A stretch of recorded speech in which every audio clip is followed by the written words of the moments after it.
Your number one hype gal here, and welcome to the weekly warm-up, your weekly 20-minute dose of all things running, wellness, nutrition, and real balanced living. I'm Jess McDowell, and each week I'll share quick tips, mindset shifts, product faves, and all the little things that help me stay grounded, energized, moving and grooving, on the run and off. Whether you're hitting the pavement or just need something short and sweet to keep you going, let's dive in. Let's go. I think I'm going to start every episode like that. It's a great way to pump everybody up.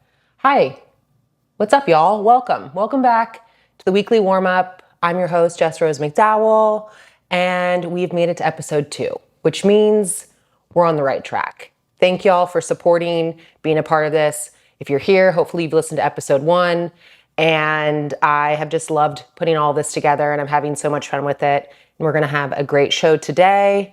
I figured, why not go ahead and record the episode at this moment? I decided to go get Botox. I can't lay down for about 4 hours. Perfect time to film the podcast. I've got a little mini peel going on, so I'm red. So this is my life in a nutshell, and I wouldn't want it any other way. Let's get started. Discipline versus motivation, what actually gets you moving and grooving? I have 3 short and sweet bullet points that I wanted to talk about, and that is just maintaining healthy habits, which we also discussed in episode 1 about small baby habits turn into bigger habits, which then turn into a lifestyle.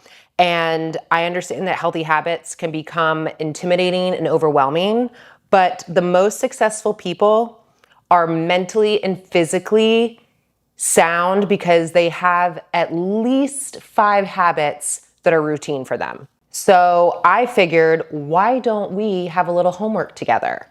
And that is to get you started, pick a morning, afternoon, and evening habit that you actually can practically achieve with your everyday routine. So that means you must stick to the 3 habits for at least 8 to 12 weeks. And I truly believe that that will change how your discipline and motivation is. And also, discipline is different than motivation because discipline is about having a morning, afternoon, and evening habit that you routinely, consistently ensure happens on your best days and your worst days, no matter what. That you don't have to feel motivated all the time to keep up with those 3 habits or your habits in general. So think of a morning, afternoon, and evening habit that you could stick to, that is realistic, that doesn't become a chore, and is something that you would look forward to. Discuss the psychology of people. And the only reason why I did this is because in my learning, in my education that I had, one of my favorite topics, and I've said this before, is psychology of people or humans and fitness and mental health. And what was really interesting is that, and I'll break it down actually because this will make more sense. So the thinking about it, meaning you have accepted and you are thinking and are ready to go into a more health conscious lifestyle, meaning you are saying, okay, I'm going to sign up for a studio. I'm going to sign up for a gym membership. And I am going to go work out X amount of times a week for this amount of time. Then there's the actually signing up for that studio membership and planning out, okay, I'm actually going to go on these exact days and this exact class or this exact workout. And it is being put onto the schedule. And then there's the showing up. It's the past the 4 to 6 week marker that is where most people drop off. But because in 4 to 6 weeks you start to see changes, but at the same time, that's when life obviously starts to happen, because a lot of the times people will start something in a phase of life where they're in a really good mood, or it's easy for them at this point because my life's going to be slower right now, so that's what I'm going to start. Or if it's the new year or summertime or wherever it is that is easy. And so they plan certain things out accordingly to their mental well-being. 4 to 6 weeks, things are always going to change. And so that's where people will either really have that discipline to stay, or they'll be fully driven by motivation. I always felt like that was really cool. Also, too, you start to see results, but then you start to plateau because that means you need to change other lifestyle habits in order to achieve what your goal is, which means nutrition, which means your wellness, not just your fitness levels. So that is the difference between motivation and discipline. And I think we touched on that perfectly. We are going to move on. And I have two stories that I felt like I wanted to share and that maybe would be relatable to some of you or most of you. And one of them is dating apps. Raya. So I'm on Raya, obviously. And the other last week, was it last week? I have to check the email. Last week, I get on Raya and I get this warning. So on Raya, you can't screenshot or screen record. Can't do that because it's all about privacy. And if you get caught doing it a certain amount of times, you basically get kicked off and you can never go back on. So anyways, I open the app and I get the warning because I have screenshot like a couple times. We all have, okay? It is what it is. You know, you ask for forgiveness and they'll give it to you once or twice. So I open the app and it says to me, you know, the warning, basically, you can't do this, you violated, and it shows you how many screen recordings. And I think it was at like 5. And I didn't do anything. What? So I exit out and I open it back up and it does it again. It's screenshot or whatever, screen record 6. And I'm not doing anything. I'm not doing anything. So I exit out and I open it back up again. 7. And then it goes to 8. And I finally am like screaming and I realize that my phone was on screen record because I was screen recording something that I was filming for a brand on an app. And I forgot to exit it out. I know, that's how ADD I am. I'm going from one thing to another. Work, play. Work, play. Let's get some content done so you get paid, and then let's go and get a booty call. Anyways, but I finally realized it, and I was just thinking to myself, oh shit, this is it. I'm gonna get kicked off. I'm gonna get kicked off. So I immediately email Raya. I'm gonna pull it up. I email Raya and I said, hi, I keep getting an alert that I'm recording, but I'm not. And every time I close the app and reopen it, I'm getting a message that it is telling me I'm at screenshot 6, 7, 8, 9 in a row. I don't know what to do. I truly wasn't doing anything. Obviously, I realized it, but to the point. So they finally get back to me, then like within the day or two, and they said, thanks for reaching out about this. As you know, we don't allow screenshots or screen recording while using Raya to protect our members' privacy. However, we have heard from some members that Raya thinks you're screen recording while the app is open in the background and you're projecting your screen or running certain streaming apps.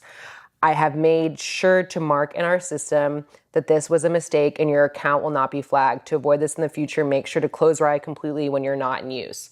So thank God, 1, it's not me. I mean, I'm not the only one. And 2, I'm gonna help all the girls and gals and close your Raya app, especially if you're going to screen record at all, because you won't even know it, but you're getting dinged. That was a fun lesson, but also just a really nice way to get heart palpitations, because in these hard times, you know, I'm very, very focused on myself right now. And the last thing I'm trying to do is go out somewhere in Miami to find a guy that I am not interested in here. Okay, next. Runners, you will get this. Runners, you will understand this. And that is letting your freak toe fly. So, I, as a runner, a long distance runner, an advanced avid runner, you at times may lose a toenail, in particular your big toenail, because of the pressure of running. And I have had that recently happen on my big right toe. And that happened because of the multiple different races that I was running a couple months ago. And I'm just waiting for that to happen on my left toe, and it's starting to happen.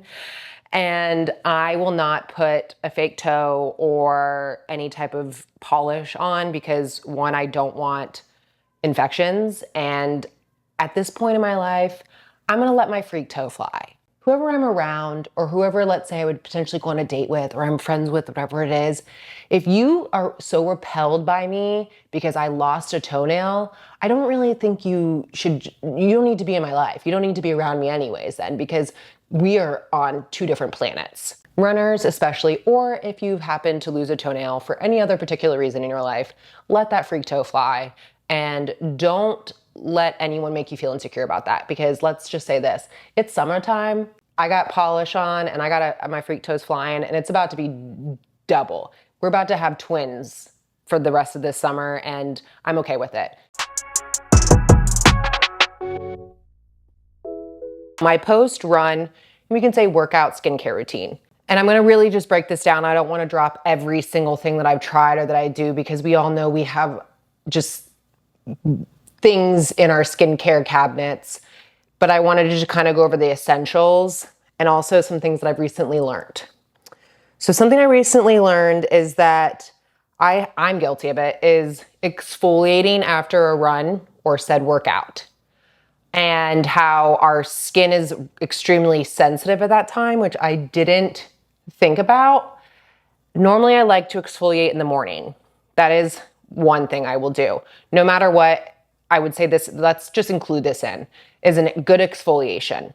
If you can exfoliate in the morning, right there is gonna set the tone for you. Another thing is you wanna avoid harsh cleansers, immediately after a run or a workout, and focus on gentle cleansers that will remove impurities without stripping the skin. So that's really interesting, because I have tend to use a salicylic, I can never say it right, acid or, deep pore cleanser after a workout. And then on top of that, salicylic acid toner. And so you can do the toner, but doing a more gentle cleanse is beneficial. That I thought was interesting, because I always felt, your dirty pores, you really want to get them out. But that's mainly in the sense of me always working out and always being sweaty and being in the humidity, because I live in Florida. So there's a difference. What am I, Bill Nye over here? Look at this, just feeding the people what they need. I will not use my Dr. Dennis Gross, and I wrote it down so I have the right name for it. The Alpha Beta 2% BHA plus breakout solution. I love this toner. It is amazing. Pump, pump, pump, pump, pump. I love the pump. That way you're not squirting it out, and it's great. Oh, I added this in, but I love a good face mist. I am a magnesium face spray gal. I go everywhere with them. I have a ton, but a really great one that I like to use is Tower 28, their Daily Rescue Facial Spray pre-post workout. I wrote these down, the names, so that way if you wanted to get them, even though I'm sure you can find them everywhere. The La Roche-Posay, if I'm saying that right, is really great. It's the vitamin B5 one. Yes, that's it. B5 spray is great. I love the aloe magnesium spray. In Skin or Skin In, it's a purple one. That's it. The Skin, I just Googled it, the one that I said, the purple one. Skin for All, I think that's the brand. Oh, the Summer Fridays one is really good. Actually, the Summer Friday one, the way it sprays, I wish they all sprayed like that. If any brands eventually are watching this, please make your mister like the Summer Fridays one. It is insane the way it just, instead of and I feel like it's just a single shot to the face. If I'm doing a full skincare, self-care evening, from there, what I would do is I go in with my 3 masks. And right away, that is the Kiehl's. It is a mud mask. From there, I do the Peter Thomas Roth pumpkin enzyme mask, and then the Kiehl's calming mask. Or I normally will go in on top of that and do a Dr. Dart Chiro mask, which is like the rubber one. What do you want to call it? Syringe that you put on before, or a Dr. Dart sheet mask in general. Literally the only sheet masks I will use besides the Korean ones, the collagen that we all get off Amazon. Then for moisturizer, Ole Henriksen Strength Trainer Peptide Boost. Fuego, fuego, fuego, fuego, fuego. By the way, Ole Henriksen is Danish. I did not realize that, but then I should have probably put the two and two together because of his name. So when I was visiting my lifelong friends, whatnot, in Denmark in April, we walked by his place, which was so cool. Kiehl's Ultra Facial Cream, Fuego, Dr. Jart Prejuvenation. It's like a buccal cream. Love it. Oh, and then pending hydration, if I want some extra hydration, I will go in with the Ole Henriksen, the Hydra Barrier Nourishing Face Oil. Oh my gosh, I dream about that stuff. I love it so much. Ooh, I like this one a lot. So it's the segment. It's called Current Fitness Trends. So what I'm gonna say is either Fuego or Hard Pass. And we have three, because I don't wanna continue to go on and on. The rise of recovery, obviously, Fuego, Fuego, Fuego. I'm talking about compression boots. I'm talking about, trigger massages, acupuncture, cupping, chirotherapy, cold plunges, contrast therapy. I am loving that this recovery era. It's really cool to watch people see how their performance changes, to see how their energy levels changes, how their eating habits, fitness habits change, sleeping habits, their overall well-being changes. And of course, just like anything, it's going to become a trend and then things die out and there'll be something else. But I really am just loving this whole recovery era and the supplements and the hydration and different ways that you can incorporate those. I am here for it. It's here to stay forever and ever and ever. Next is functional fitness and low impact workouts. Fuego. We love functional fitness and we love low impact workouts. There are 5 pillars to exercise or fitness, and that is endurance, which means your cardio, resistance, which means your strength. You have your balance, your mobility, and your agility. Functional fitness means movement that incorporates into your daily living and daily activities, meaning you are working not just your 6 major muscle groups, you're working the smaller muscle groups, but you're also doing movements to be able to just do day-to-day living. For instance, sitting down, bending over, twisting, walking. You're strengthening your body, and I love that about functional fitness. Functional fitness is obviously about, compound movements and about not lifting super heavy, but being functional with the equipment that you're using, whether it's kettlebells, resistance bands, slam balls, and then also too how that kind of wraps into low impact workout, which would be your yoga, your Pilates, your stretching, lighter strength training, walking, swimming, cycling. Last one. Wearing the same sneakers for multiple fitness activities. Hard mother pass. I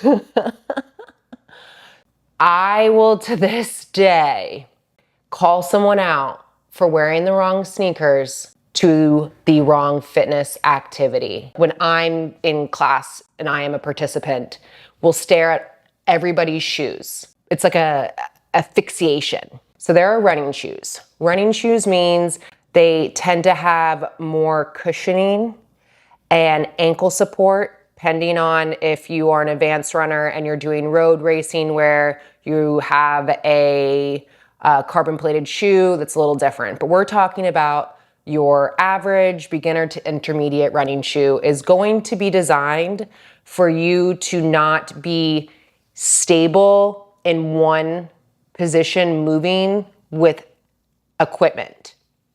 It is designed to move you forward. It is designed to grip most likely pavement or some type of road, unless you're doing trail running, which is a different type of shoe, but still that is still going to have similar designs as to a road shoe as far as support goes. I do not want to see you wearing your big ass cushioned running shoes to a strength training or HIIT class. I cannot take it. If you are going to an interval class, that is where I will allow and draw the line between a cross training shoe or you wearing a running shoe. If you're doing some type of interval class, because obviously there is going to be cardio involved, but I would not suggest you wearing your most cushioned supported shoe. I would wear something maybe cross training or that lighter cushioned running shoe. And I can give some examples, but we're not going to do that right now. Then there is your training shoe. Your training shoe is going to have less cushion and more stable, hardening, flat support.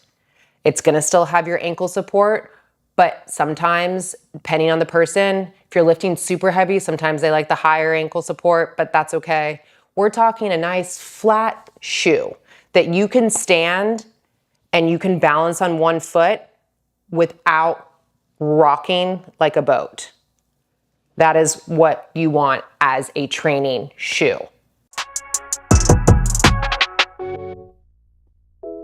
Is it time to retire your running shoes? Most running sneakers for a beginner to intermediate runner will last you about 100 miles or roughly 3 to 4 months. What gets tricky is there are some running shoes that you will wear as your lifestyle walking shoe.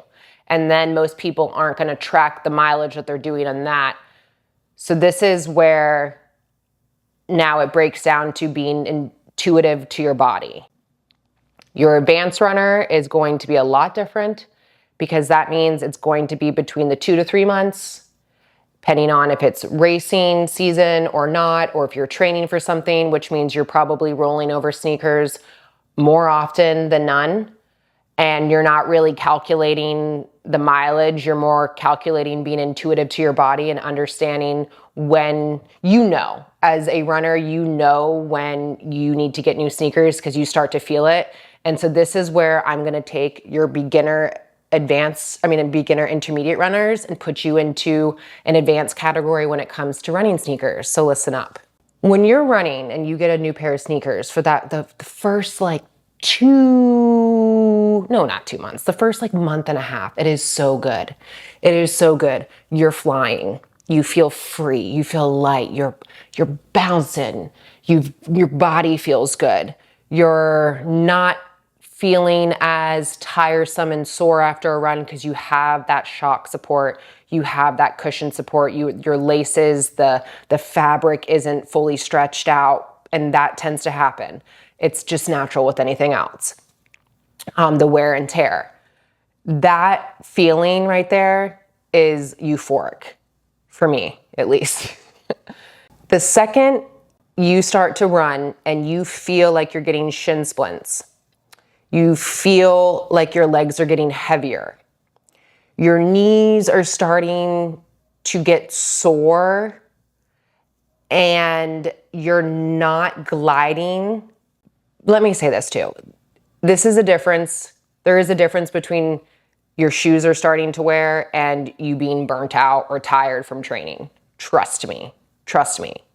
So when you start feeling that, flip your shoe over. For my watchers, I'm going to get a shoe.